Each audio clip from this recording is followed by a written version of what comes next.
Hi అండి. నమస్తే. నేను మీ లక్ష్మి. ఈరోజు మనం మంచి రుచితో పాటు చాలా హెల్తీగా ఉండే పెసల వడలు చేయబోతున్నామండి. ఈ పెసలపప్పు అనేది చాలా అంటే చాలా మంచిది హెల్త్ పరంగా.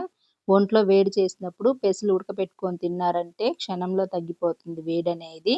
అలానే వీటిలతో దోస కూడా వేసుకోవచ్చు. లడ్డూలు కూడా చేసుకోవచ్చండి. ఇలా పెసల వడలు మీలో ఎంతమందికి తెలుసో కామెంట్‌లో చెప్పండి. తింటా ఉంటే టేస్ట్ సూపర్‌గా ఉంది. వడ కూడా కలర్‌ఫుల్‌గా ఉంది చూసారు గదా! ఇప్పుడు ఇది ఎలా చేయాలో తయారీ విధానం చూద్దాం. ముందుగా ఒక మిక్సింగ్ బౌల్‌లోకి ఒక కప్పు నిండా పెసలు తీసుకునేసి వీటిల్ని శుభ్రంగా కడిగేయాలి. ఇలా శుభ్రంగా పప్పునంతా చక్కగా కడుక్కున్న తర్వాత ఇందులో ఇంకొద్దిగా నీళ్లు వేసుకునేసి మినిమమ్ ఒక 5 గంటలన్నా నానబెట్టుకునేయాలి. మీరు మార్నింగ్ వడ చేసుకోవాలనుకున్నప్పుడు నైట్ నానబెట్టుకోండి.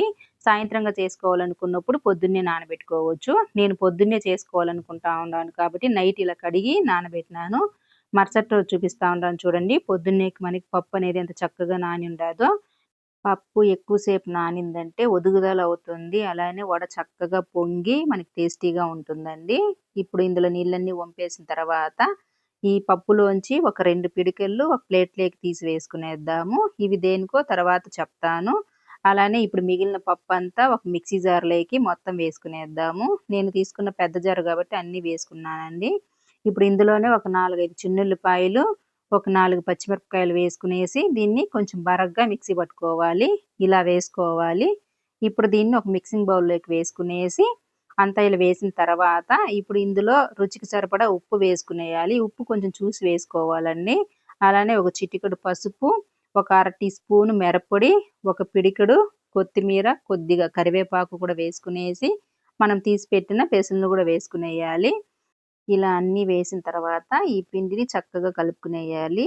ఒకవేళ మీకు మిరప్పొడి వద్దు అనుకుంటే పచ్చిమిరపకాయలు ఇంక 2 వేసుకోవచ్చండి. అప్పుడు కారం సరిపోతుంది.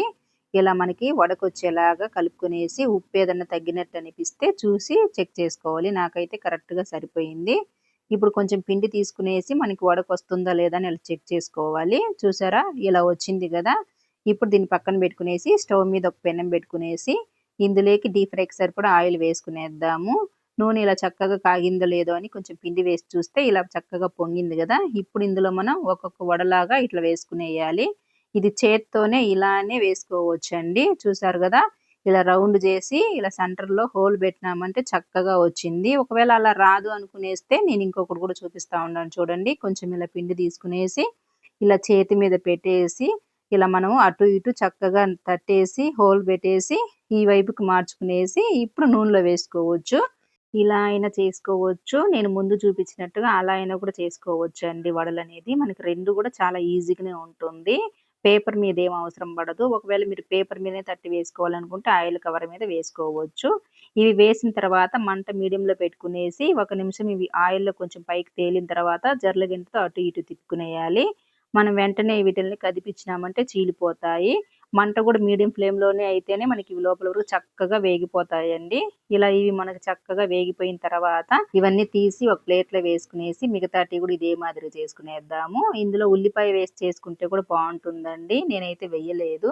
మనం అప్పటికప్పుడు చేసుకోవాలనుకున్నప్పుడు ఉల్లిపాయ వేసుకోవచ్చు. పిండి కొంచెం మిగిలితే మరుసటి రోజు చేసుకోవాలనుకున్నప్పుడు ఉల్లిపాయ ఏస్తే అంతగా టేస్ట్ ఉండదు. మీరు అప్పటికప్పుడు చేసుకోవాలనుకున్నప్పుడు ఉల్లిపాయ వేసుకోండి.